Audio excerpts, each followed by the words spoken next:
Thank you, that was a cover.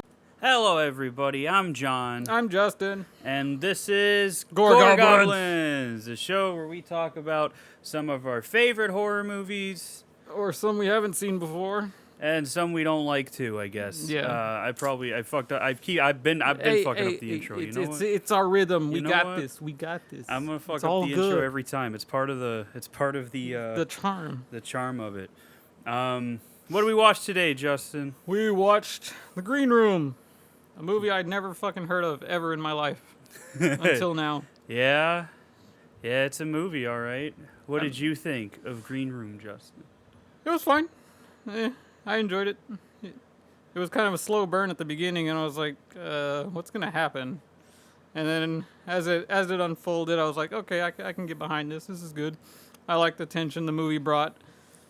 I mean, other than that, everything is kind of beside the tension. The kills are fine, but characters are kind of meh. Because I mean, most of them are just there to be bodies. Yeah, like any good horror thriller / action movie. I don't even think we learned everybody's names, really. I mean, yeah, they're told through conversation more than anything, and It's like a really this is just going on movie. yeah, things take off pretty quick. Not really quick, but Well, you know, when they take when off they is what I get going, mean. they get going. It goes pretty hard, and we'll talk about that. But first, well, let me talk about how I felt about it. I liked it a lot. You got Patrick Stewart in this, playing a skinhead, which is a role he was born to play because of his bald head, much like Professor X, as Justin noted. Of course, who can leave that out? He was born to play those two roles, I guess. You know, I don't agree with the tagline on the cover of the box. What was the tagline? Patrick Stewart in his most terrifying Oh, role. I mean, it's pretty. He wasn't. I mean, I get why they would say that. I mean, but he's intimidating though. Like that's the thing that he says at the spoilers. That's the thing that he says at the end where he's like, "You were a lot scarier when it was dark." yeah. Because you know he's got this. It's Patrick Stewart. He's got this voice that is iconic, and when you make him say evil fucking things, it I don't know, man. It kind of hits. It kind of hits for me. It's also funny that this movie dealt with Nazis and stuff because I'd been watching Sons of Anarchy again. Yeah. So I was like, okay, this is in line with what I've been watching. So If only we had gotten a cameo from Henry Rollins. Missed opportunity. But I mean, and it would have worked because it's a movie about a punk rock band. That would have been awesome. But Henry Rollins' absence aside, I enjoyed this one quite a bit. It's very tense. There's a lot of little twisty turns that I enjoyed about it. It's one of them real edgy your seat thrillers that has some horror trappings. There's some pretty gruesome stuff that happens here, and all practical effects. You know I love my practical effects. Yep. But before we get into the movie, we have a certified sidetrack segment, a very important one. What I promised A very on the Facebook post. A very important one, I feel. Yeah. So Justin, well, as you know, Halloween Ends came out, and it's a movie. I could say that much. Justin, why don't you tell me how you feel about Halloween Ends? No spoilers. No spoilers. As I said, I'm not We're going to gonna- spoil anything. We're not gonna cover it till it comes out on Blu-ray, and when it does come out on Blu-ray, it'll become an Because I'm emergency. sure we're going to get an extended edition of that too. I hope so, but it's gonna be an emergency Gore Goblins episode when we get that one. When that one comes out on Blu-ray. Halloween because- is what we started with, so we definitely got to get to that one as soon as we can. Yeah, as soon as it comes out, it's probably going to be late this year, early next year. I don't think it has a release date yet. But Anyway, what'd you think, Justin? was it what I wanted? No, it wasn't. Did I like it? Yes, That's good. because I understand what they were going for, Yeah. but I can also get behind why a lot of people are all pissy about it, but to the extent that they're going to it, oh, it's a terrible fucking movie. It's like, chill out. They were trying something different. Didn't work for you. Okay. They kind of wanted you to dig deeper into thinking about this as a whole and not just slashing and killing, which Again, I don't really want that in a Halloween movie, but I can understand what they were doing and what they were going for. It was just, I don't know. I watched it once all the way through. Oh, you haven't rewatched it? I started to rewatch it again and then got sidetracked or fell asleep. I don't remember what happened. Okay. Classic Justin behavior, if we're being honest. Falling asleep, I mean. Despite having a terrible sleep schedule. You know what I mean. Yeah. But really, I still like it. Like, it had its good moments. It didn't really waste too much time dragging. At least I felt it didn't. And I mean, we got an end. Yeah, that's the best part of it. I don't know, man. I Or I think the whole concept they went for is leave it open ended. Oh, there could be another series or whatever. well, Yeah, that's the rights are reverting back to Malik Akkad, so there's gonna be more. That's why his father never wanted Michael to die, because he always wanted it to. It's a cash cow. yeah. But the way I feel about it, first of all, I really liked the new Blumhouse introduction because it starts with Michael creeping behind a tree. That's very cool. I think it's a lot better than the last one, which what was it? A fucking floating chair and a weird little girl. Yeah, that's spooky. No, but I enjoyed the new Blumhouse bumper. That's Blumhouse. Sorry, bumper. That was cool. I don't know, man. It's not the worst one. Not even close, which is why it's the same thing with Kills, where you had everybody say, "Oh, this is the worst one yet." Nothing's ever going to be as bad as Curse of Michael Myers. Yeah, you can 'cause go fuck yourself. I started seeing that people are like all praising Kills now. Yeah, that's how it's always going to be. That's the nature of this There's shit. the ones putting this on the level of Six and Resurrection. You have like- people that aren't gonna that are.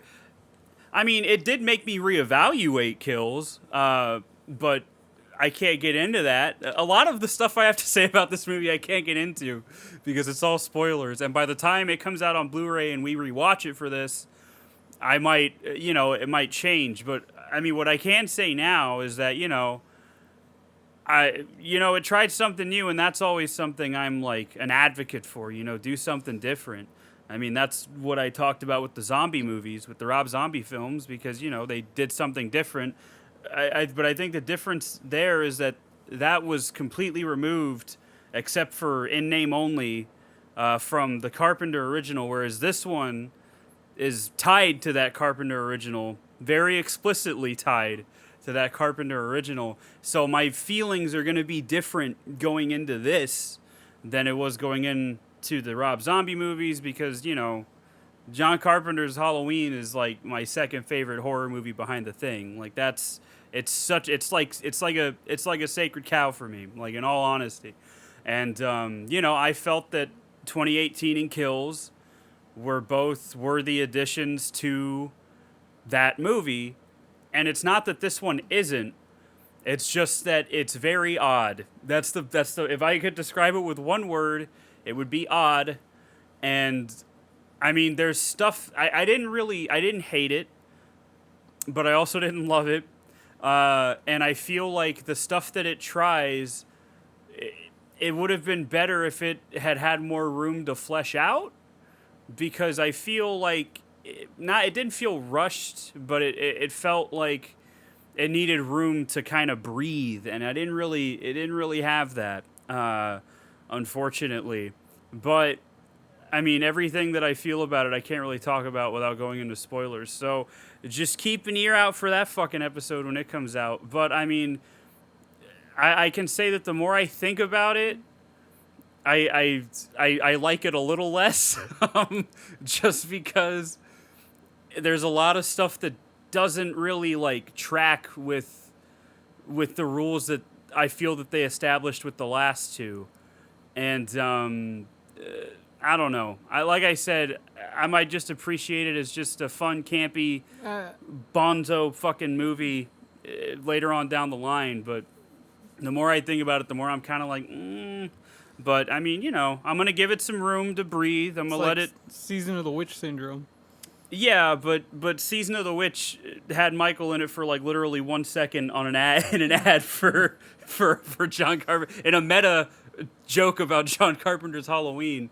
I know like a lot of people are gonna compare it to that because they tried something different, but Season of the Witch went out of its way to be something completely different with like by completely removing the characters from the last two. Yeah. This didn't. So that's why it's a little weird. It did use the font from Season of the Witch. I knew that's what it was. Which I thought was very cool. When I saw that, I was like, "Oh!" And I already knew what they were doing with that, because I had already heard some rumors and rumblings about the movie, and based on what I had heard, seeing that font kind of made me go, "Oh, I see what you're doing. I get you. I get you." But so the best thing about it is that it feels final. But 2018 also felt pretty final to me. So this is, I don't know. I everything I need to say about it is heavy spoiler territory. So if you haven't seen it yet, I mean, I would still recommend you check it out, but I mean, just watch I it don't know. with an open mind. That's the only way you can go into Yeah, it. If you're going to go into it, I mean, you should watch any movie with an open mind, personally, is how I feel. Now, that being said, you can walk into a certain kind of movie with certain expectations, like, I don't know, like an MCU movie or something. You know what you're going to get. But I also think you should just be ready for anything, just because it'll be more fun and you'll be less pissy about it. And stop leaning on trailers, because the trailers for Ends were just completely misleading to what happened. it was a real. I'll say this: it was a real Metal Gear Solid 2 situation. I'll say that much. But I don't know. There were definitely parts that I had fun with, because I can say that it's fun. I can say that, but like based on what I like, I'm not even upset by what it did. I'm upset that it didn't do it in a way that my brain can make sense of. I don't know. But that's all whenever it comes out, and I'm very interested to watch that fucking commentary, because I want to see. I want to know why he took the risk that he did. I'm genuinely curious. That might make me appreciate it more. It might not. But we'll find out when it comes out on Blu-ray. And that's how we feel about Halloween Ends. I'm sorry we can't give you a definitive feeling yet, but it's a very odd movie. And I mean, I don't know. I think I still like it, but I like it a little less every time I think about it. That's why I'm trying to just let it sit, and then I'm gonna come back to it later. But yeah, fun. Go check it out. You'll have fun at least. The best thing about it was watching it with an audience. I can tell you that, because I saw it twice. I watched it once at home, and then I watched it again at the theater with Kale, who's not here with us today, R.I.P. But he'll be here next week. We already got the voodoo doctor. They're going to bring him back to life. Don't worry. But, I saw it twice, and watching it the second time, I had fun with it. I had more fun with it when I rewatched it. I can tell you that. I definitely had more fun. Mainly because the audience, but I think you just check it out, see for yourself, form your own opinion. Don't listen to us. We're gonna feel how we feel about it. You form your own opinion. I'm not here to fucking mold your brain. All right, Mold. I'm not gonna force you to think about it the way I think about it. Shitty Resident Evil 7. Yeah, well, listen, buddy. Justin hates good things. I don't like that game. He hates good things, even though they're homages to two of his favorite horror franchises, all over that fucking game. I just didn't like the game. It was boring and But slow. Justin's a weird man. But then again, aren't we all? Is the worst character in Resident Evil. Ethan? Yeah. He's literally a blank slate because it's first person. That's like saying Gordon Freeman's a bad character. Bro, Gordon Freeman is you. That's the idea. Master Chief is a bad character. He's you, bro. I don't know what you want me to tell you. Until the later games, then they kind of fleshed him out more. But in that first game, he's just there to kind of say stuff, you know? I guess Halo Reach would have been a better example, because, Yeah. what is it, Noble 6? Is that what you were? Yep. Yeah, he's supposed to be you. But I also watched An American Werewolf in London over the weekend. Like that one a lot. Can't wait to cover that on here. That's a fun one. I really liked it. I really liked it. It's good. I love it. It's a very good movie. And don't worry, we're not doing that as a series because American Werewolf in Paris fucking sucks. Yeah, but we ass. have to cover American Werewolf in Paris too, so that way we can talk about how much it sucks. That's part of the charm. But the it's CGI just like, werewolf looks but it's so just bad. it's just like how when we do The Thing, we're gonna have to talk about The Thing, because The Thing, the prequel, It's great. is awful. Great. The best thing about it is Mary Elizabeth Winstead. That is the best thing about that prequel, bar none. But yeah, so can't wait to cover American Werewolf in London whenever we fucking get to it. But that's all for the certified sidetrack segment for now. Certified. Certifiably certified. Yes. It's not fresh, but it's better than tomatoes. I don't like tomatoes. Yeah, they're gross. Josh is the one that eats them like apples, right? Yep. Really? Why do you do that, Josh? Why are you the way you are? Come on. Anyway, Green Room came out in, I wrote 2016 here, but it technically came out in 2015 because it premiered at Cannes. At what? At Cannes Film Festival, just like The Evil Dead. It premiered at Cannes outside of competition, I'm pretty sure. And then it got a theatrical release in 2016, distributed by, I guess, everybody's favorite elevated horror distributor, A24, but I wouldn't really call this elevated horror. It's just kind of a straightforward thriller. But I digress. It was written and directed by Jeremy Saunier? Saunier. Or was it Saunier? I don't remember. Saunier. It's spelled like Saul Near, but that's not how you say it. He pronounced it in the commentary, and my dumbass forgot about it already. So it did not make its budget back because I can see that. it's a low budget movie, despite it having Patrick Stewart in it.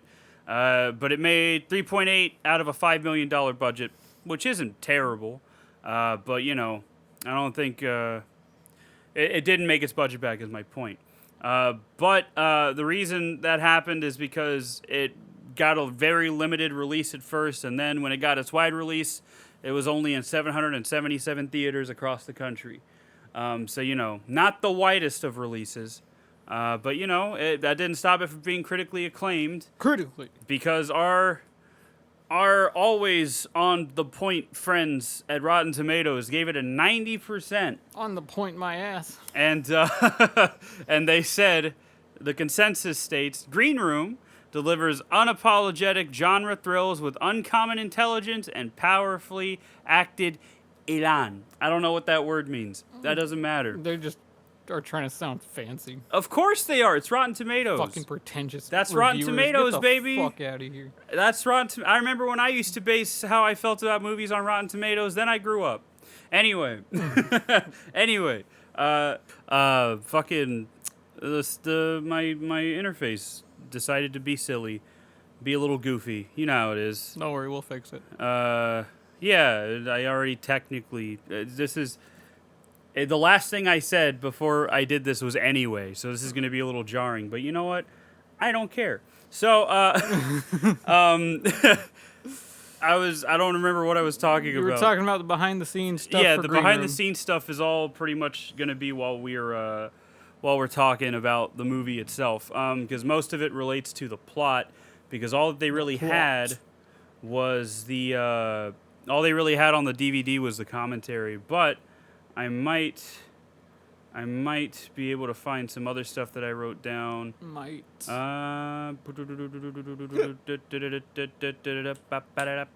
Okay, here we go. Bum. So, I can tell you, I did have some of it written down that was removed from the commentary, or that wasn't in the commentary. Some of that was relating to. There's the commentary, and then there's like a behind the scenes featurette where they were interviewing Patrick Stewart, and he was talking about how the weather was, and I quote, shit awful, and because they filmed in Portland, Oregon, and it's always raining and muggy down there, apparently, up there, I guess. Apparently the weather's not great most of the time. I need to live there. Yeah, like Seattle's always raining in Seattle too. But yeah, he said that it was shit awful. But he felt that the weather helped set the tone of the production because obviously this movie isn't exactly a happy-go-lucky type movie. No, it is not. It gets pretty serious pretty quick. And I can also tell you that the movie's based on, or the movie revolves around a punk band called the Ain't Rights. I hate that name. And you would, but or the Aren't Rights. But all the songs that they play are covers of actual songs that bands that Sonye was friends with in the 90s used to play.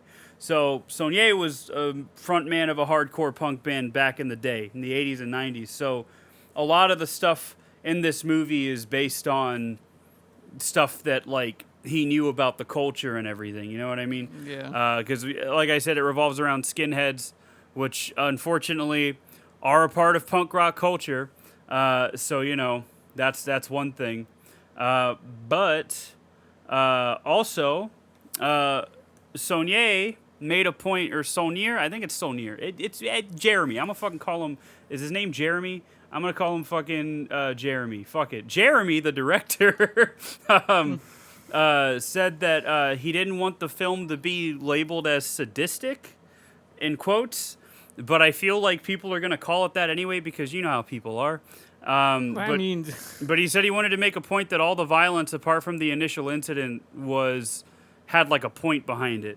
Like, and I mean, I can kind of see that. it does, but their planning of it was sadistic. Oh yeah, of course. yeah. Of course.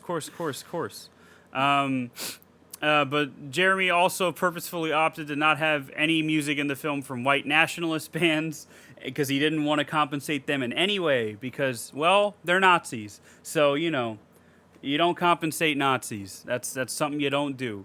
But Patrick Stewart, going back to him, said in an interview that when he first read the script, it made him so nervous that he locked up his house, turned on the security system, and poured himself a scotch, and he immediately accepted. He immediately knew he was going to play the role, because I mean, shit like this that's real, like something that could actually happen. That's what terrifies me more than anything. That's why, like, the stuff that scares me in the Halloween movies isn't Michael. It's the fact that he just fucking walks into your house and there's nothing you can do about it. You left the door open or he broke the door down. Doesn't matter. It's spooky. I don't like it. I don't like it at all. So, throughout the movie, too, there are references of red laces. Now, what that means is that you've basically spilt blood for the cause. So a lot of Nazis that wear red laces are people that have, like, committed hate crimes and shit like that. And that's kind of shitty, but it's like a weird, like, subplot in the movie, kind of. It's mentioned a bunch, and that just goes to show you, like, how much research went into, like, the portrayal of them, and stuff like that. And it's not hard to make them evil, so, you know, because they're already Nazis. You don't really have to try to make a skinhead a bad person. But also, Jeremy, the director, whose last name I may or may not be pronouncing correctly, also directed a thriller called Blue Ruin.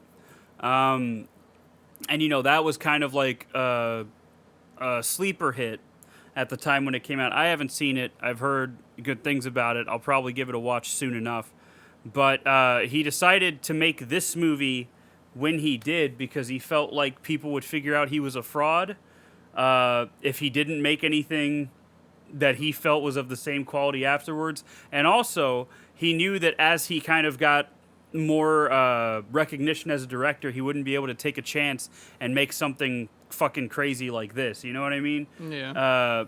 You got to make all your crazy movies starting out, unless you're like a titan, like fucking David Lynch or somebody. Also, the theatrical poster for the movie is, I think it's Anton Yelchin's character, Pat, wielding a machete, and he's like bringing it down, right? That is something that I recognized as, it reminded me of the cover art for the Clash album London Calling, which is a punk record, kind of, a very old record. Came out in like the 80s probably. I don't remember. I don't know a lot about The Clash. I just know the song London Calling, and that's what it reminded me of. And sure enough, that's what it was a reference to. It was a reference to that specific cover art. I was right. I love it when I'm right sometimes. Sometimes when I'm right, it's not good. What? What? What were you going to say? I don't know. I just made a noise. No, what were you going to say? I didn't say Anyway. anything. But that's like all the... There's not a lot on the backstory of this movie because, I mean, it's not... It's an underground movie. It's not an Evil Dead or anything. I'm not going to have like a million things to say about it. Anything else I say about it will be while we're going over the plot and everything, which I guess we'll start doing now. Will we? So, Green Room starts out with the A24 logo. That's how you know. Boom. All right? We're already in. But no, it starts out with the band waking up in a van in a cornfield. But this is not before September ended. All right. Anyway, I'm gonna ignore that because I'm fuming. But he said that that the reason, or Jeremy said that the reason he started it in a cornfield is because that's based on something that actually happened. I don't remember if it was with his band or a friend of his, or like a band that he was friends with, but they actually woke up in a cornfield one day because they just fell asleep driving. Also, they had to buy that cornfield to film there because the owner of it didn't want to lease it to him. They had to buy, I think it was 2 acres. I don't remember. They had to buy a lot of corn. They had to buy a lot of corn. And he also mentioned that was the happiest day on set because, it was before the hell of filming everything else that you have to film and all of that stuff, all the bleakness that came with that. And then, he talked about how he was in a hardcore band, like I mentioned earlier. And a lot of the stuff that happens with the punks and how they work is based on stories from being in that scene at the time in the 80s and 90s. I wrote this down because it made me laugh, but he also mentioned that he kept saying, I'm not prepared for this at all. He's like, normally, he's like, I've been on the road promoting this film for so long, and then I get here, and now I got to record a commentary track. He's like, and I'm woefully unprepared. He's like, but I think it's important that I still went through with this because I want to show you that even idiots can make movies, all right? Even unprepared idiots can make whatever movie they want. He's like, so if you feel like you can't do it, you can. And I was like, that's good advice. That's a good little pep talk because he's absolutely right. That's like the basic plot of Clerks 3. Yeah, I haven't seen any Clerks movie. What? No. Oh, I watched Clerks 3 the other night. It was so good. It's good? That's good. It's not as on the nose hilarious as the first two, but it's got a good story, and it's sad. That's good. Always love a sad comedy. Anyway, but back to the plot. The band, they're in their van. They're out of gas. So I think Pat, played by Anton Yelchin, and I don't remember Aaliyah Shawkat's character's name. I think it's Sam. I want to say it's Sam. Sam, yeah. It's Sam. So Sam and Pat, they ride on a bicycle to a parking lot where they can siphon gas from a car. Justin, do you want to tell the story you told me about? I don't think you do, actually. No, I don't. So I'm gonna leave that be. But they go and siphon gas, and they got a 2-seater bike, but not really. It's kind of like a jerry rig. It's not a 2-seater bike. It's just a a bike skateboard with a skateboard strapped to the and back now of it's it. a 2-seater. There we go. No. 2 people were sitting on it, weren't they? Uncomfortably. Absolutely. It could not be me. I would hate it. So they go to siphon gas and they fill up and then they take off and they're going to talk to meet this dude named Tadpole. That's what his name was. What a punk legend, Tadpole. And he has a mohawk, classic punk getup, but he's also seems to be like the sweetest guy ever because he's just real laid back and he's like, Fucking Mark Zuckerberg looking ass. I'll get you all a gig, whatever. So he lets them stay at their place for a bit and then he interviews them.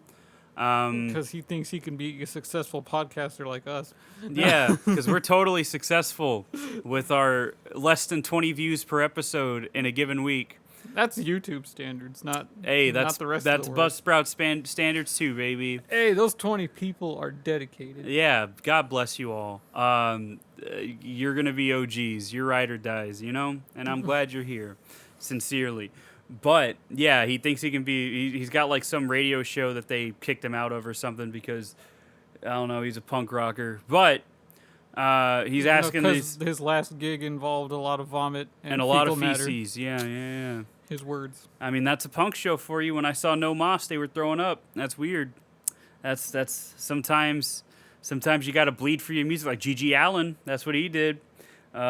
He did a lot more than bleed though. He did. Didn't they mention Iggy Pop? Didn't he do a lot of crazy shit? Oh yeah, a lot of like punk rockers did crazy shit. I know nothing about punk music. I don't listen to it that much. Yeah, Justin doesn't like punk because he's sad. Anyway, you know what kind of punk Justin likes? He likes pop punk, like Paramore and fucking Green Day. That's pop punk, Justin. That's all pop punk.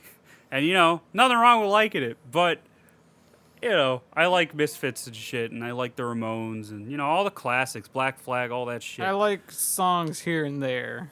I don't Yeah, he was rocking to the music. He fully was. get invested into it. Yeah, I mean, to be fair, to people that don't really like delve into it, a lot of it sounds the same. Much like with any other type of music, with All metal. rushed half-a-minute songs. Yeah, that's what I like about them. The songs are short. It's real easy to listen to an album, just throw it on and be like, yeah, it was good. But yeah, so during this interview, they're being asked about like what their desert island bands are, and I'm assuming what that means is if you're stuck on a deserted island, and you could only listen to one band, who would it be? Of course, that's what that means. Huh? Of course, that's what that meant. Oh, yeah, you're so sure, huh? Yeah? Yeah, that is what it means. I know. I'm just being goofy. Slipknot.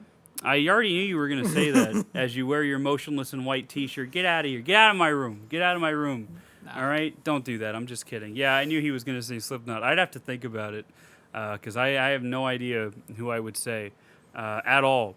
But they all give like punk band names because they're trying to maintain an image, right? Because later on in the movie, they say their real desert island band names, and they're all bands that you wouldn't think that they like. I think somebody said, no, they didn't say Steely Dan. That's what they made fun of Pat for. But I don't remember. But it was bands that like you wouldn't expect punk people to listen to. That's like me when I mentioned some one-off shit that I listen to. Yeah, People yeah, are yeah. like, what the fuck? Yeah, like Justin likes MGMT, but don't we all? Anyway, What the fuck? that's a little Dark Age. You used to Oh, I do- forgot. Come on, you forgot? I'm gonna kill you. I'm gonna kill him. I'm gonna kill him off screen, off the air. I'll kill him. But yeah, so you know, but that was the idea. Jeremy was talking about in the commentary. He was like, you know, I kind of wanted it to be like, oh yeah, they're trying to be like, they're trying to be part of the scene here. He's like, but you know, in reality, their desert island bands are bands you wouldn't even think that a punk would listen to, except for Amber's character. She just fucking said Slayer, because she, as we find out, is quite the final girl, more or less. I wouldn't really call her a final girl, but that's the closest equivalent to what this movie has as a final girl. She is the Slayer. Yes, she is. We'll get to that. Oh, baby. But, yeah, so after the interview, this band's playing in a Mexican restaurant, which no one looked like they were having a good time with them there. not even the band looked like they were having a good time. And, you know, that's a little sad. I've been to restaurants where they have musicians playing live. It's always sad. Kind of annoys me. It's always sad. And then there's just one dude just like filming it on his phone with zero enthusiasm. And I'm like, yeah, that's what small shows are like, man. I've been to small shows, not really punk shows, but I've been to like small metal shows and stuff. Or it's like when I went to Mayhem Festival when it was still a thing. Like all the little side bands that play on the small stages, there's like maybe 15 people standing there watching them, and they're just giving it their all. Yeah, Like, I mean, God, I feel so bad for them. but that's the thing. They do it because they love it, you know? Gotta start somewhere. Yeah, nobody becomes a musician because they want their life to be on hard mode. They become a musician because they want to be a musician, because it's the only thing that speaks to them. And you know, that's admirable. You gotta love artists. They're the reason we get to. I still try to Be a play little less guitar, but it miserable. frustrates the fuck out of me. Well, you got to start slow, Justin. I, You got to start slow. You got to put the work in. It sucks. That's why I stopped playing guitar. That's why I picked up the drums. like I spent 3 the drums are hours fun. one night trying to remember how to tune it. Wow, that's how did you forget that? Or did you forget like the tuning? to figure out finding the right sound. You don't have a tuner on your phone or anything? I do now. I was gonna say that's all you got to do. And then you got to figure out what kind of tuning you But want. you see, I had fucked it up because I had tried to tune it to a Slipknot song. Well, yeah. So everything was like everywhere. If you don't have the if you don't have the right string gauge for that, that's a little messy. But you gotta just start slow, and then you'll get there, and then you'll be like, "Damn, I'm good," and then you'll sleep well. I guess maybe that's I'll what never you need. sleep well. Maybe that's what you need to sleep well. But yeah, the director Jeremy, as you know, talked about how his band actually played at a Mexican restaurant one time.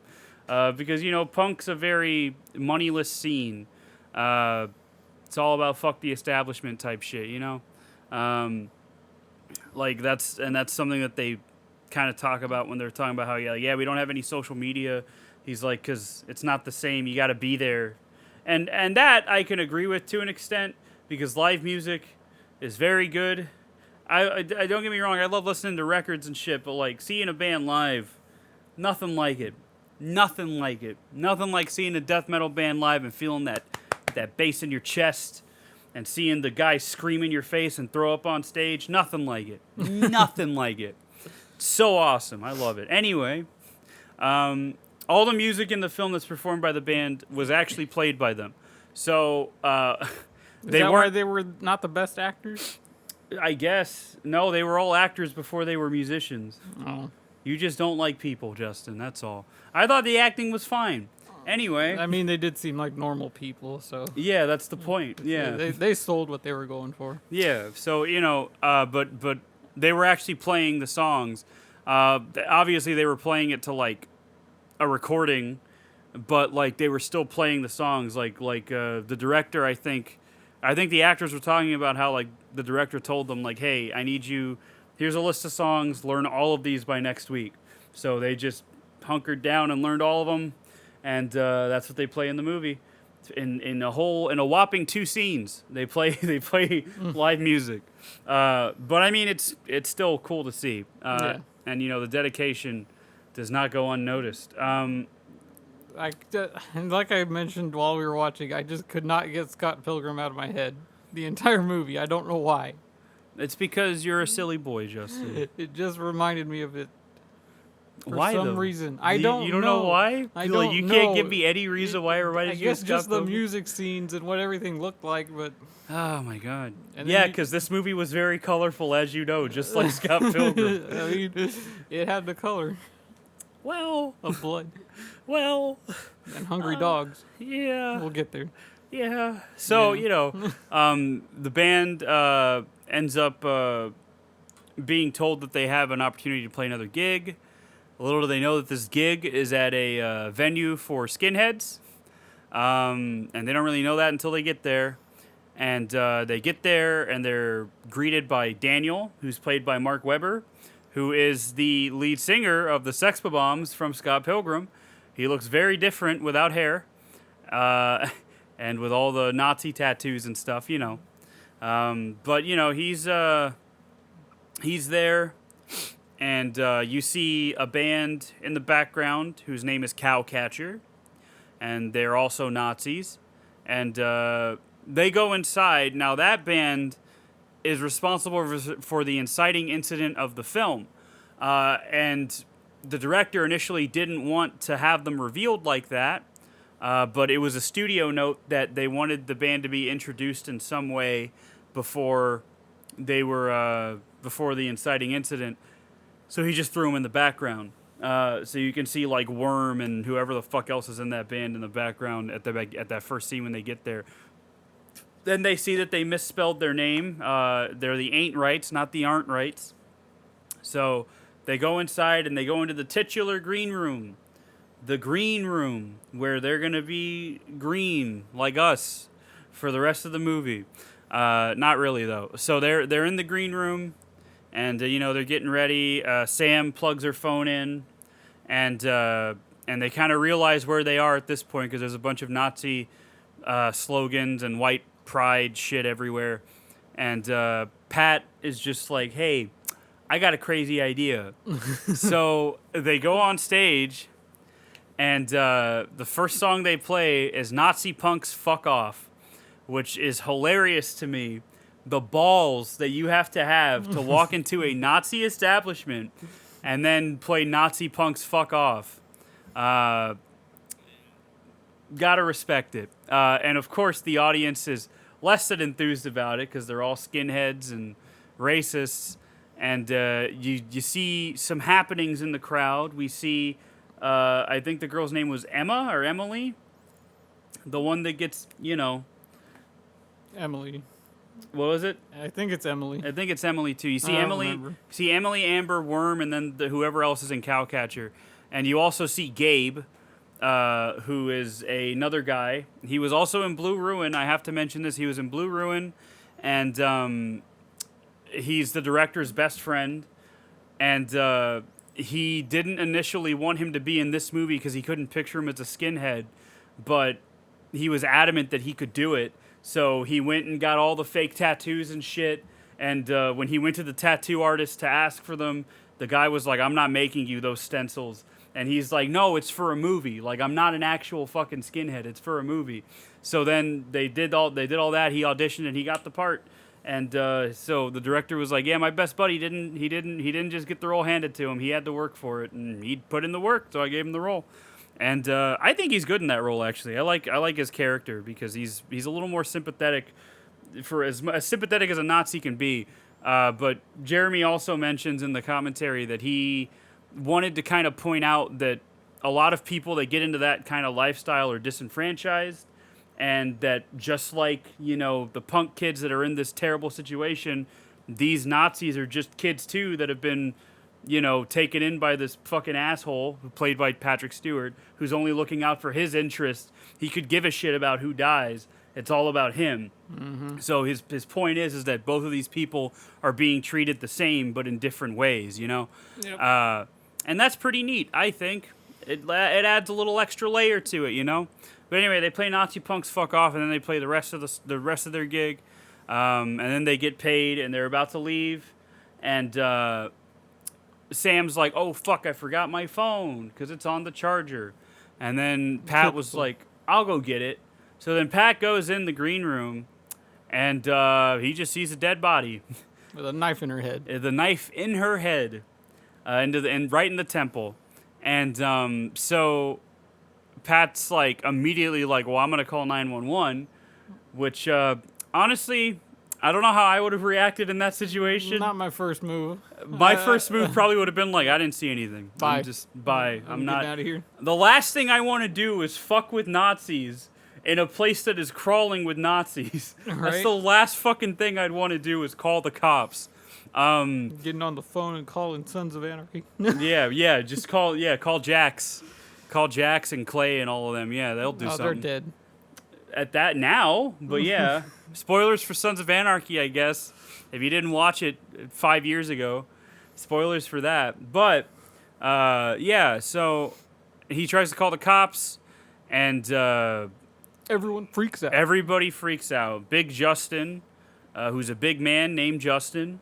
Not me. Not like our friend Justin here, because he's not very big. He's not a big fat man like Big Justin was. I say was for a reason. You'll find out why. And then Gabe is trying to kind of defuse the situation. And he's like, "Hey, just wait here. Just wait here." So then he goes out to a trailer, grabs a gun, comes back, and he's like, "Hey, everybody, go back into the green room, and just wait. Just wait here. We're not keeping you here. You're just staying here. And then 911 calls back, and he answers, and he's like, "Yeah, I want to report a stabbing. Blah blah blah blah." Because now comes the part where the Nazis try to cover up what just happened.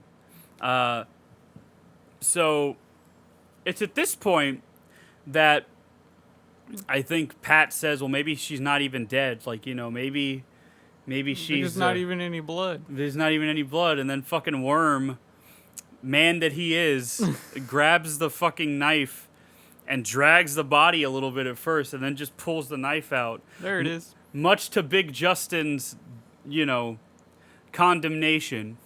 And then Worm's like, there it is. His blood just starts coming out.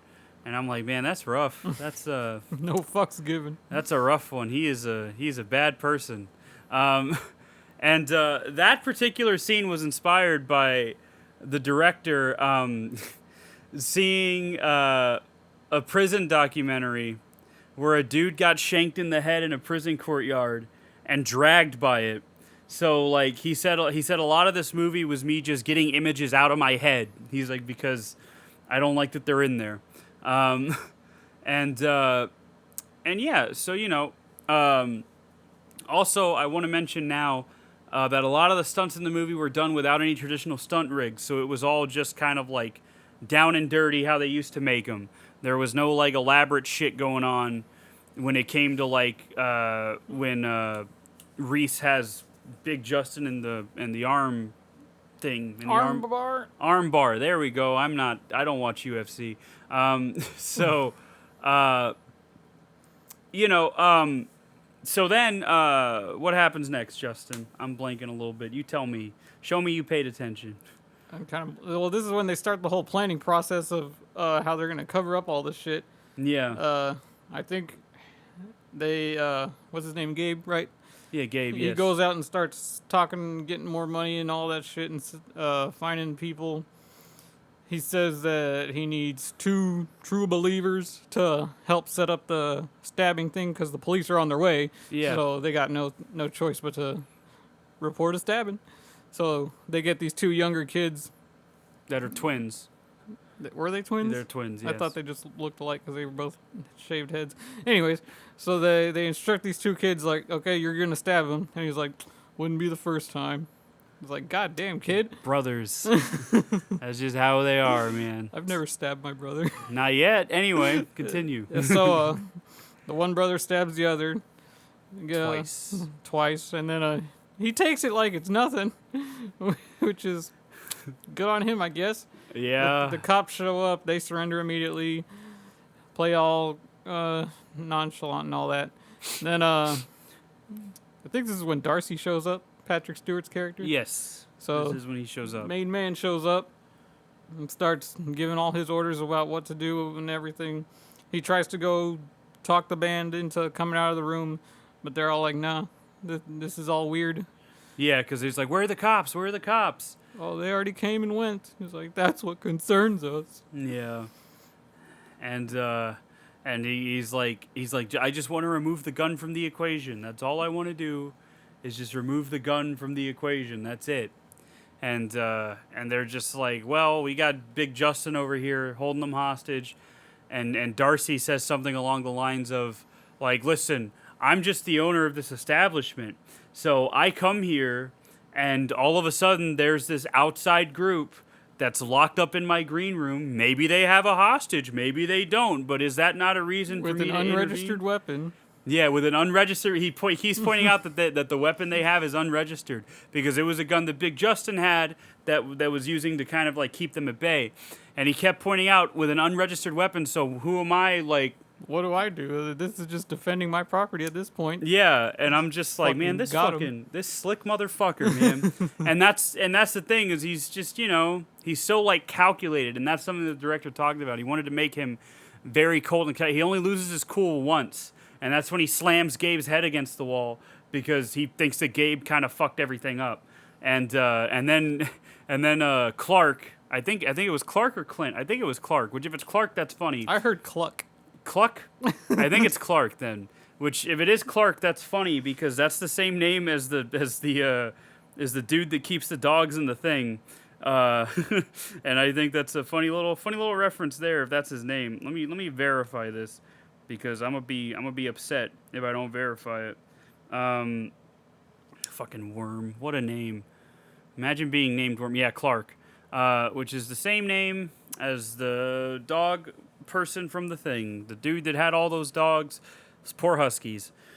Anyway, so Clark is like, Jesus, Darcy. And then Darcy's just like, I apologize. And then he just walks away, all dignified, as Patrick Stewart is.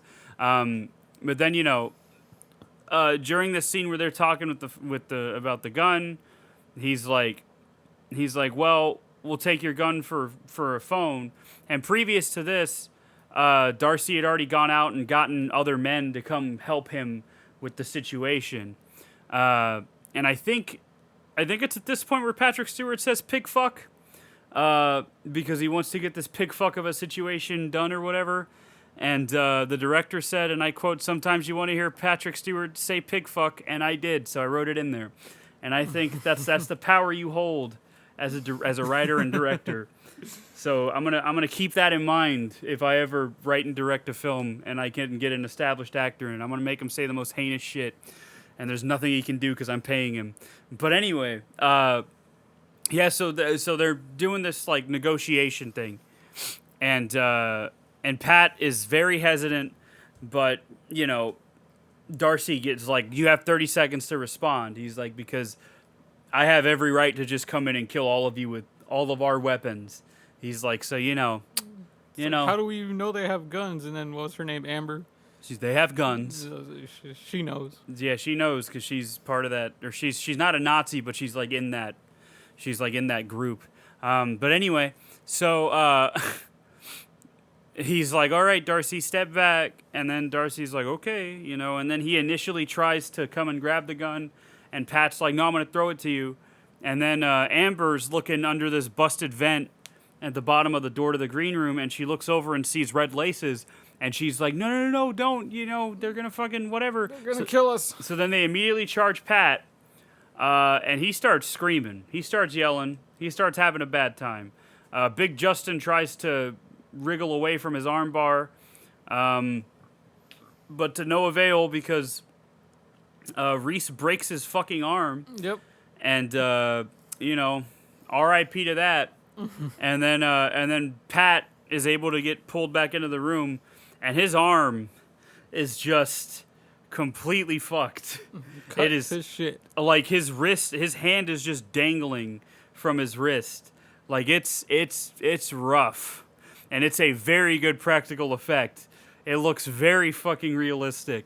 And then Anton Yelchin is just selling the fucking performance like crazy, like screaming and crying and shit. And then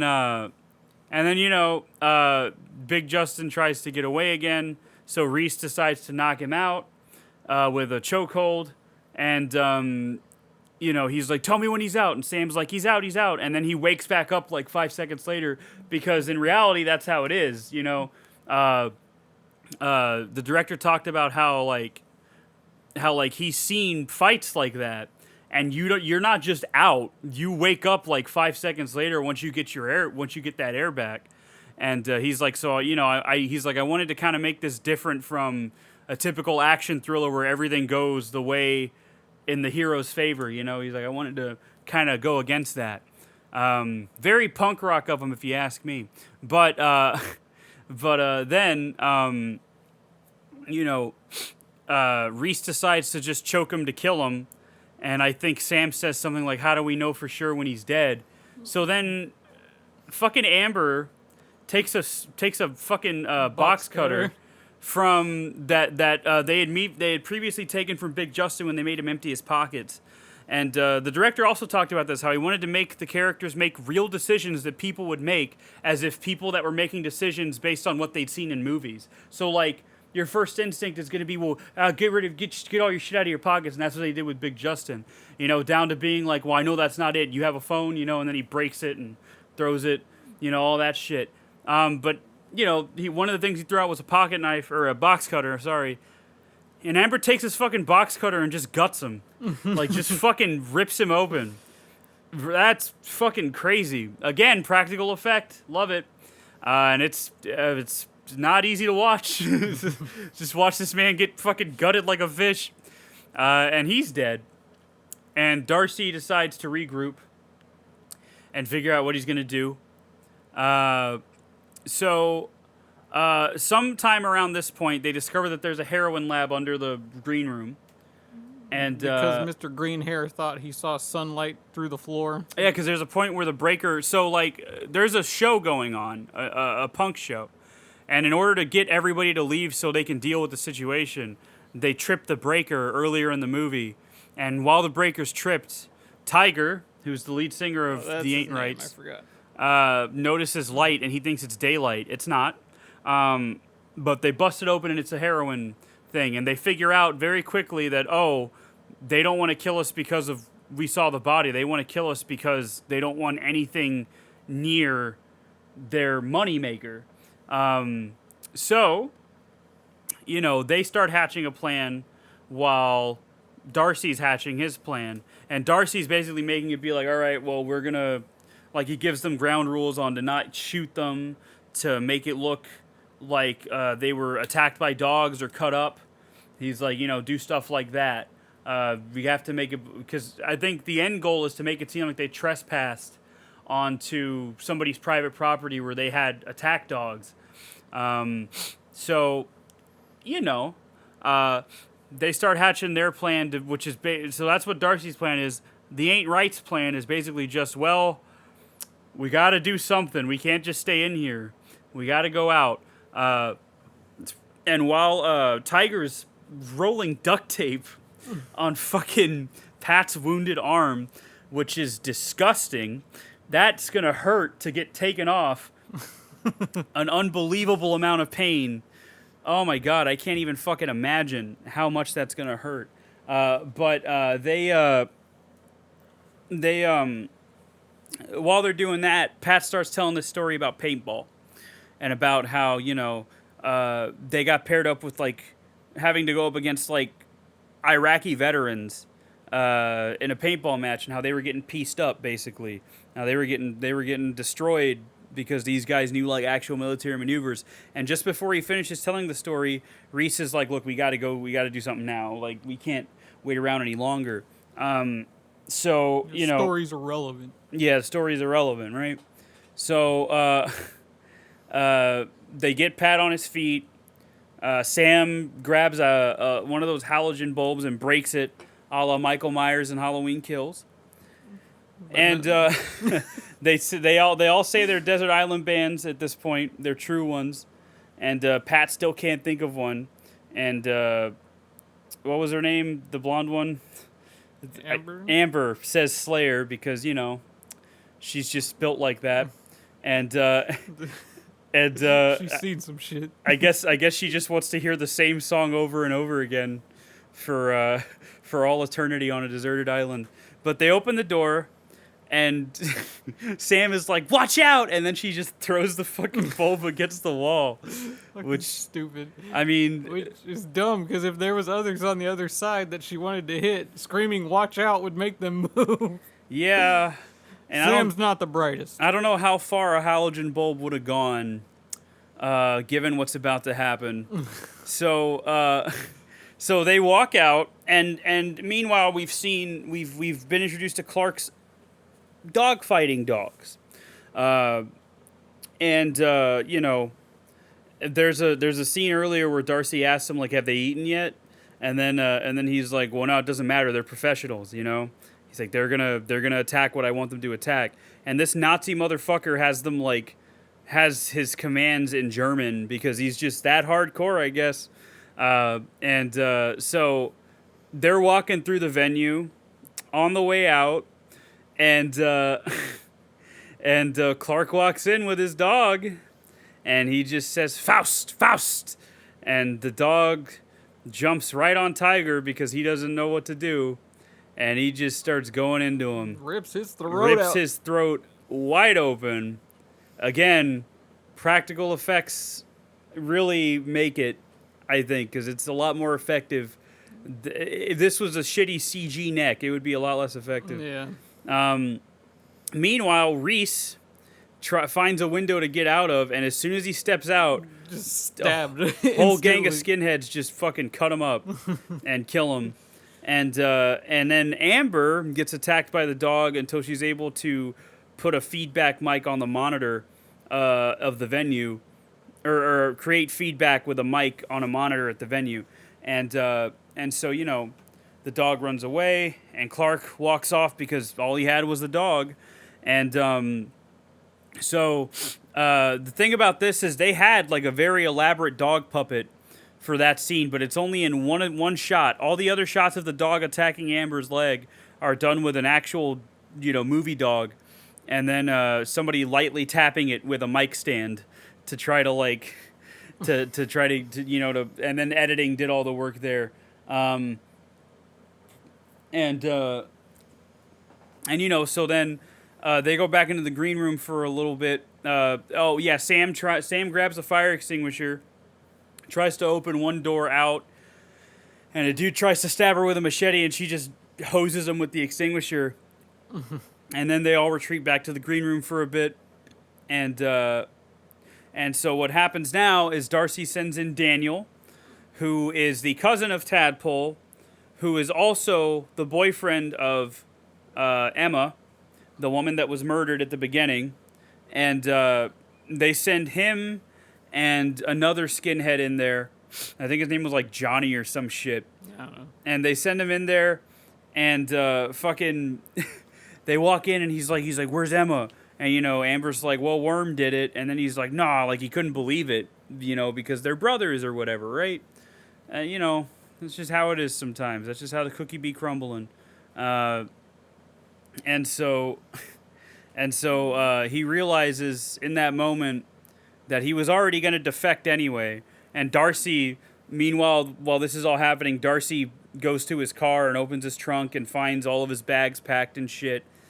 And he also finds a bat that was supposed to be disposed of a while ago.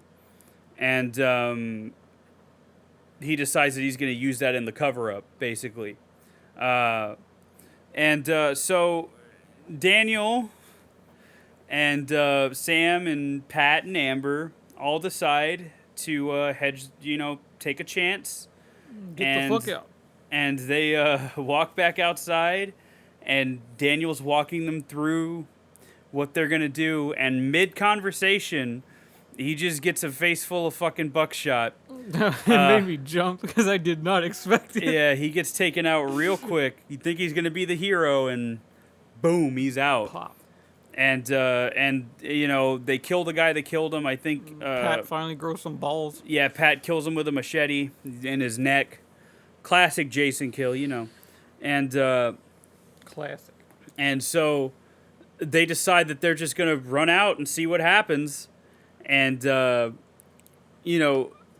Jeremy wanted to show how an inexperienced person that's never held a gun before would fare when faced with a situation like this. So they run out, and they start shooting at Amber initially because she's the first one out with a shotgun. And then she gets shot in the leg, and Sam picks it up, and Darcy's like, "No, don't shoot them. He's like, remember the rules. Don't shoot them." So, oh, fuck. I hate yawning. They send the dog back in. They send the dog back in, yep. And she hits him, but not completely. And then Sam gets her throat ripped out. And then Sam gets her throat ripped out by We don't get to see this one, though. By a little doggy. And then they go back to the green room and regroup. Down to two. Down to two. We got the final girl and the final boy. And then, at this point, Pat finishes his paintball story. And he talks about how, what was it, Rico Silva? Rick Silva. Rick Silva, the true hero of this film. He got so tired of losing the paintball match to the actual soldiers, the last round, he was just like, fuck it. Pat says he just ran out there and gunned down their whole team all by himself, just laughing his head off. I'm going to be honest, that's worked for me in Rainbow Six. I'm going to be completely real with you. That has worked before. It's all about catching them off guard. That's the point. And boy, did Rick do that. So they decide, they hatch a plan. More so, Amber grabs a Sharpie and says, let's pretend. Let's pretend that we can do this. So two people are sent into the green room. And, Pat is kind of playing the part of a skinhead to confuse the enemy. And he does.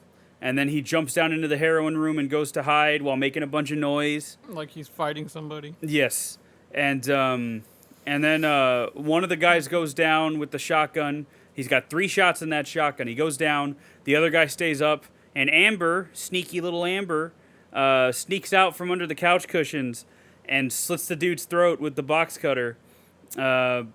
Very hardcore, and I think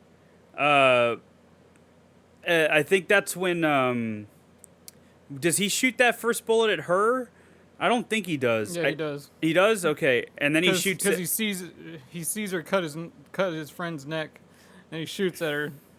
And then she starts calling out. He's got 2 shots left. Yeah, and So then Pat that's can hear when it. Pat tries to get him, and then Pat realizes he's pointing the gun at him, and then he moves out of the way, and then he shoots that.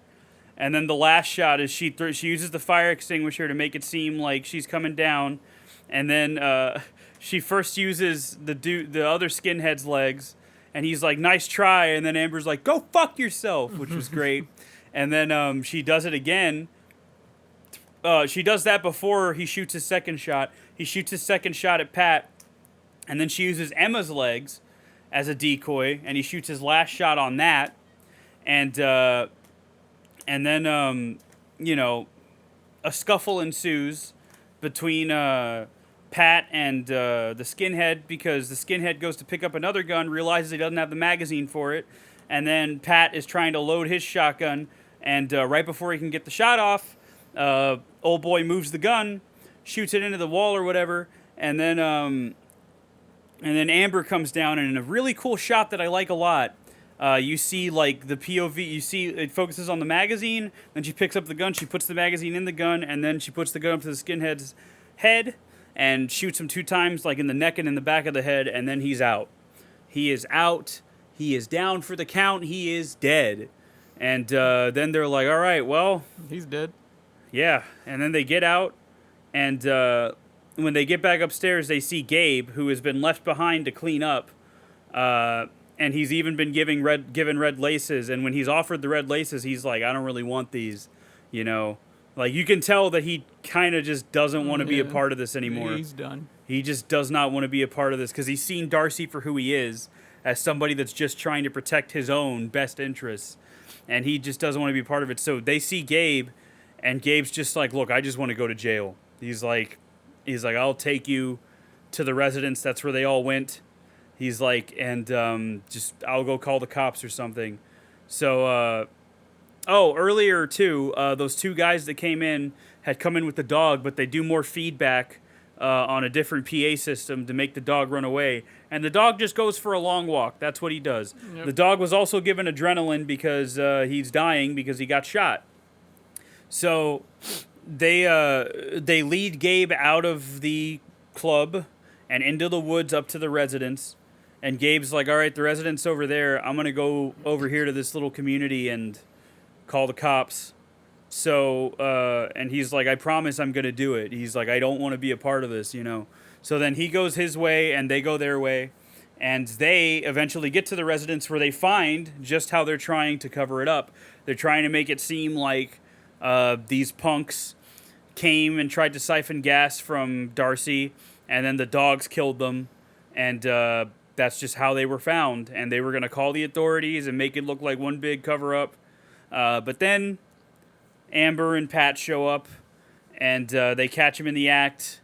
They get Clark to tie up his other dog, and they walk Clark and I think one of the other skinheads, I think it was one of the twins, up to where Darcy is, and they start like basically saying like, you know, this plan looks a little fishy to me. Like, I don't think this is gonna pass. You know, all this other shit, because they have the upper hand at this point. Yep. You know, and Clark is immediately like listen, and he makes a sudden move, and Amber just fucking kills him, just shoots a chunk out of him, and then that's when Pat is like, you know, this is like a nightmare, and then he looks at Darcy and he's like, you know, you were a lot scarier when it was dark.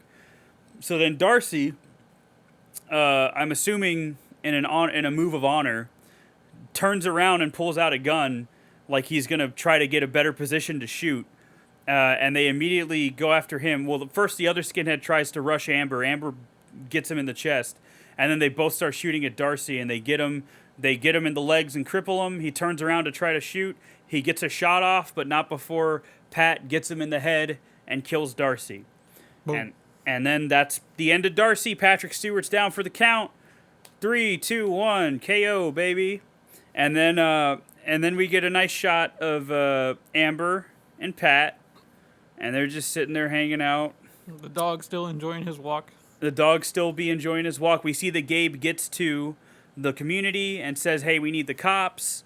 Then we also get a shot of Tadpole vacuuming his apartment. For whatever reason. I guess it's just to show where they're at. Because Tadpole was expecting Daniel and Emma to show up. That's what he was expecting. So he was just vacuuming his apartment. Because Daniel never made it out. So, like, that's the thing. Right before he was about to leave, that's when Darcy's like, hey, I need you for this. And then, you know, he gets fucking murdered over nothing, you know? Well, not over nothing, but you know what I mean. Yeah. And then, so then Tadpole's vacuuming his apartment, still waiting for his cousin and his girlfriend. And then you see Cowcatcher. They were initially given heroin to run away.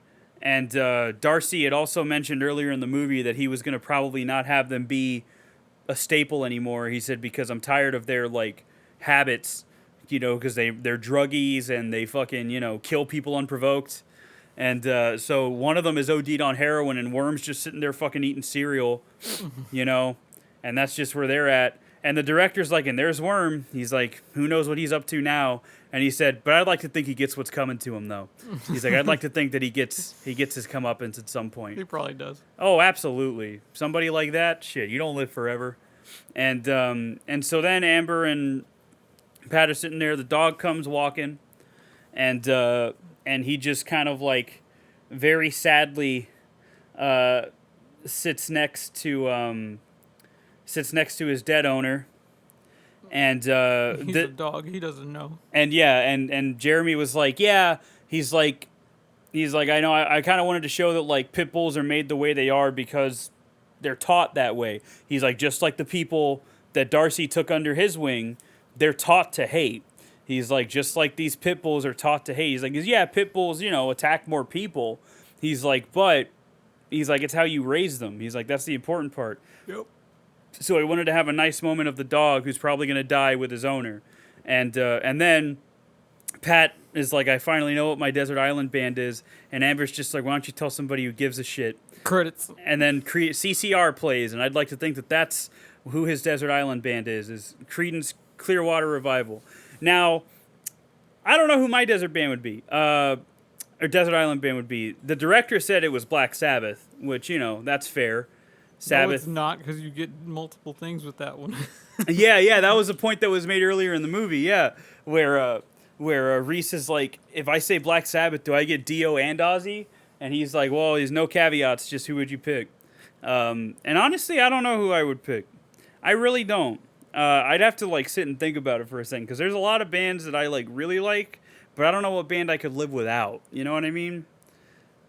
Like it's a hard sell for me because like I think of Tool and I think of Pink Floyd, even the fucking Beatles. Like it would be something like that, some shit that like I could listen to over and over and over again and not get tired of. Sabbath is on that list too, though.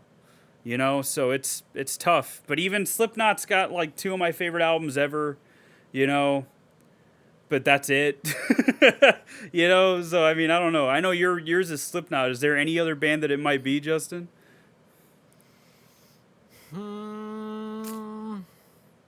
My Chemical Romance, huh?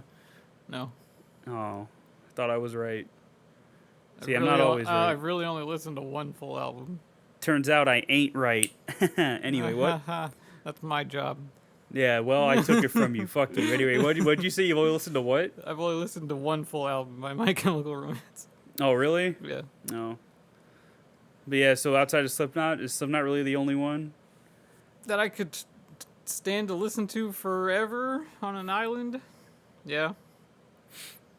Yeah, I don't know. I'm leaning towards... Slipknot's got all my emotions in check, so... I'm leaning towards, like, Pink Floyd, but I don't know, man. Like that's such a hard fucking question. That's like asking me what my favorite movie is, or like what my favorite, I don't know, TV show is or some shit. Like it's too hard to pick, man. After listening to Pink Floyd all that time at work, I don't ever want to hear them again. Well, yeah, but I didn't mind it. Every fucking day. I remember. Every album, constantly. I remember. Yeah, I don't know, man. Cause like that's the thing is I don't know what I would get tired of and what I wouldn't get tired of. Cause I'm always listening to different shit. I really can't say, man. I really can't say. I don't think I have one yet. It might be Sabbath. What about Desert Island movie? Okay, we'll get to that in a second. But when I'm talking about it, maybe it would be Sabbath because Master of Reality has one of my earliest memories of listening to like an album that my mom liked, right? Uh-huh. So like, also I love that record. So I don't know. Maybe it would be Sabbath. But then I think about Led Zeppelin too. I don't know, man. Meh. I can't fucking pick one. I can't. Desert Island movies. Are we talking like a single movie, One movie. or are we talking a franchise? Okay, if it's a franchise, you can have those. So one franchise or one single movie. Man, I don't know. Starship Troopers for me. Really? Just the first movie. Really? I could watch that movie anytime, multiple times, and never get bored of it. I don't know, man. Hold on. I know what's a movie that I've watched over and over and over again that I like know I won't ever get tired of. That I can just watch. There's a lot, man. Hold on. Give me a second here. I got to look at a list real quick because it'll definitely be one of those. God damn, man. I don't know. Fuck. A lot of these movies are movies that I would watch over and over again. Fuck me. Because I say Starship Troopers because it has everything I like in a movie. It's funny. It's got action. Good-looking women. Wow. Just lengthy enough to keep me entertained and just every bit of the movie's good. You're like Danny Trejo talking about the 4 B's that it takes to make a good movie and how that keeps changing between like it's blood, babes, bullets, and blades, and then it like changes. The effects are good too. The effects are good except for the CGI bugs. That's the only thing. They're fine. Listen, buddy. Have you watched that movie in 4K?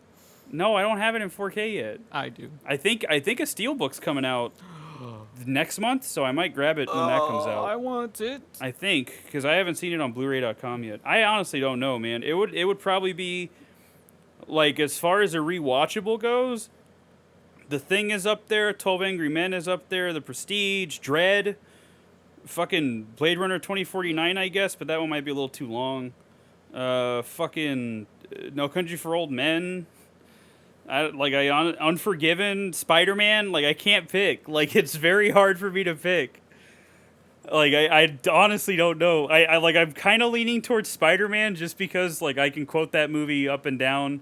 But there's also Terminator 2, which is another big one that I used to watch all the time when I was a kid. I can't narrow that down either. I just told you that it's like asking me what my favorite movie is. Like I can't narrow it down.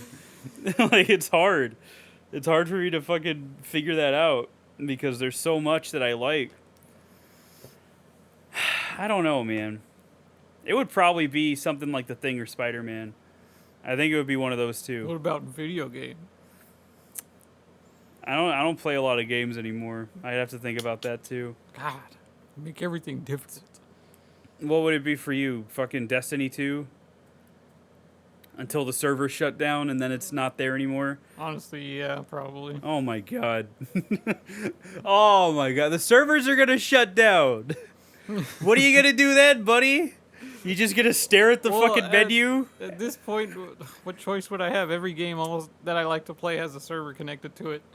It would probably be... I'm looking at my shelf right now. Shit. No, take that back. I'll play Halo.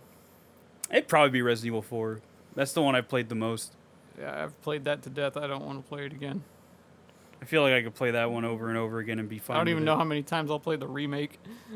I mean, probably the only reason I don't play games as much anymore as I did back then is because I don't have time anymore. Like, I'd love to play God of War, the new one, over and over and over again, but I can't. That's a game I don't really get tired of either. I like that one a lot too. Fuck. Man, I don't know. I like Metal Gear Solid 3 a lot. I like Silent Hill 2 a lot. I don't know, man. That's a tough one. Doom Eternal's a more recent one that I feel like I could play over and over again. Because the variety of how you can dispatch a group of enemies is seemingly endless. But then Metal Gear Solid 5 falls under that umbrella too. I don't know, man. That's a hard question. I'm not good at picking favorites. I'm really not. People, tell us your desert island shit. We want to know. Yeah, Cole, say something on the fucking Facebook page. I know you will. Tell me what your desert island movie, video game, or fucking band is. Everyone, leave a comment somewhere. Yeah, Mom, what's yours? Led Zeppelin, probably. I knew it. Anyway, yeah, I don't know. I'm not good at picking favorites. I can maybe pick like a favorite genre of something. I can pick a favorite out of a genre maybe, but narrowing it down to one specific favorite I can't do. Like, I can tell you my favorite horror franchise, my favorite horror movie, my favorite punk band, my favorite metal band, my favorite, 80s band. I can tell you shit like that. Yeah. But I can't narrow it down to, like, one specific thing. That's too hard for me, man. You imagine Josh picking Devin Townsend? He probably would. And I mean, if he just wants to be Miserable. if he wants to be assaulted by bad production all day, I mean, that's his prerogative. Opeth might be my pick. Now that I'm thinking about it, because Opeth has a nice blend of that heavier death metal shit that I like, and then they also have these nice long fucking sad boy passages that I like a lot too. I've been listening to Still Life a lot, so I think Opeth. I think Opeth's a good pick. I can get my 70s prog rock feel, and then I can get my death metal fill. I think that's a good pick for me. I think Opeth. I think Opeth's my desert island band as of now. It's gonna change. It's gonna change in 10 years, but as of now, it's probably gonna change fucking tomorrow. But as of now, it's Opeth. And Justin is probably gonna be Slipknot for a good while. I think. Yeah. In all the years I've known him, his favorite band has been Slipknot. So I can't imagine. Started me on the train of metal. So I can't imagine him changing that anytime. The first two bands I ever listened to were Linkin Park and Disturbed. That's we can't win them all. So Disturbed is fine up to Indestructible. Down with the sickness. I don't like Disturbed. Well, that's your problem, not mine. I don't like them. David Draymond's like, hey, what if Phil Collins was a metal singer? That's David Draymond. Whatever. Anyway, yeah. So those are our picks, I guess. Yeah, but that's Green Room.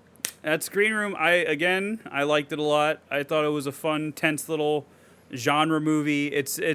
I feel like we've been getting a lot of movies that you could watch with people that have never seen them before and just like look at their reactions. Yeah. Because that's something I was excited with this movie for you.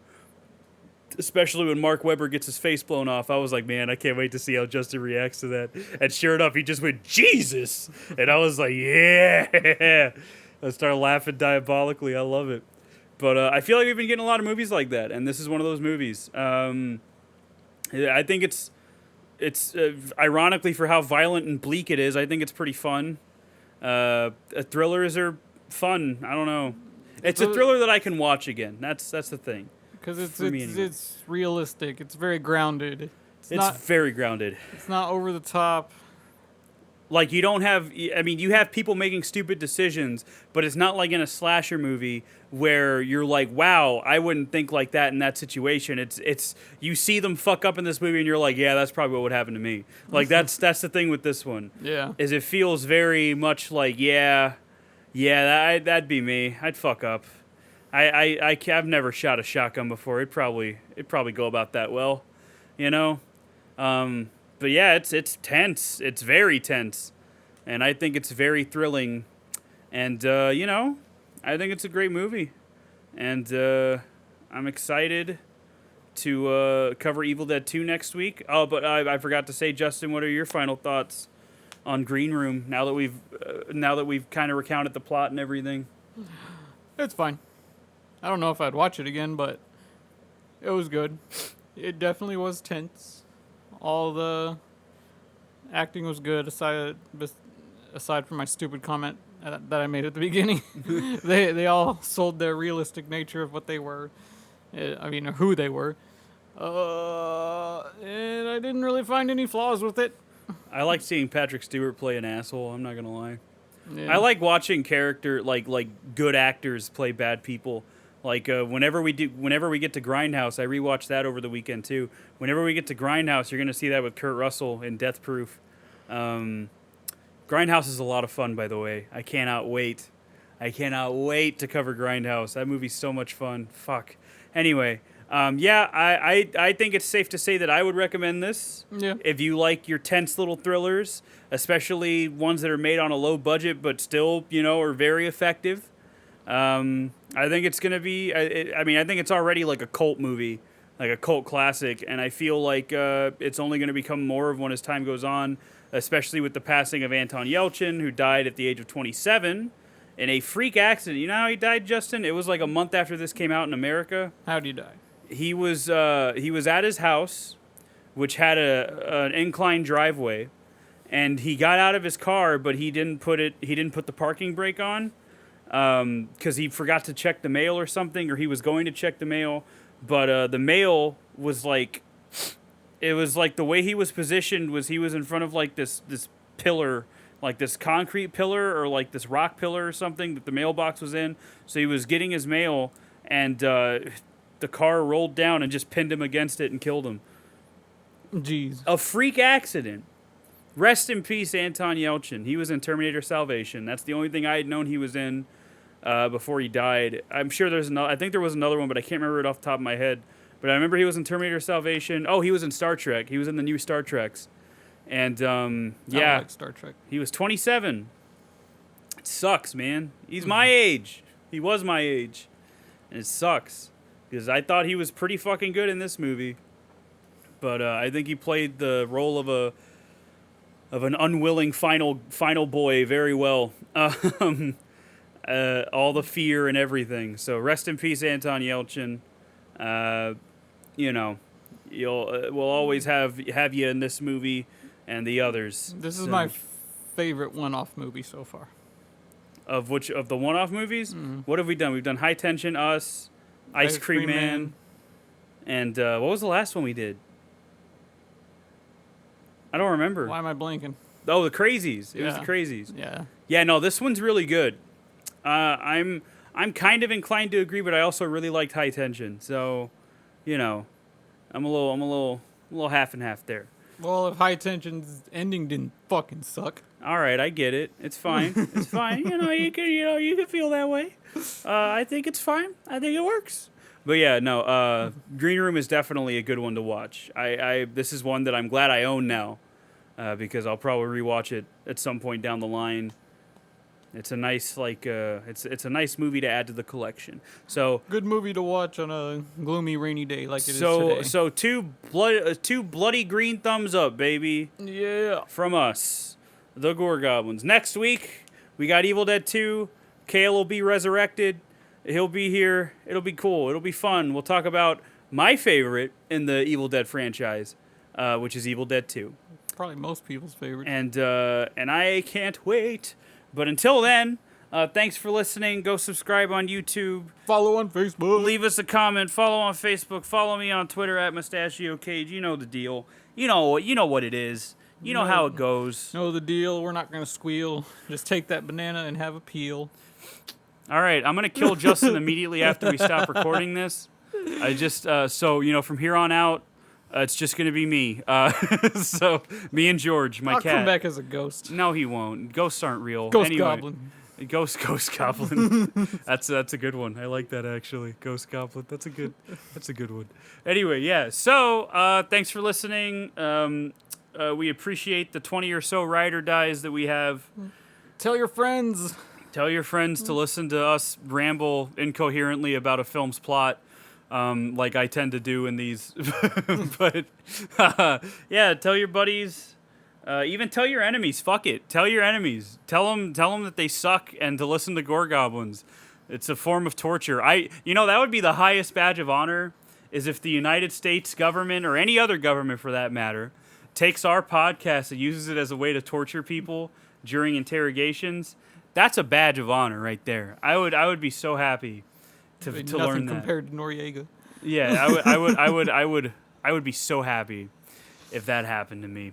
If that was a byproduct of this. But thanks for listening. Yep. Have a good week. We'll be back next time to talk about Back. Evil Dead 2. All right, say goodbye, Justin. Bye. Bye-bye.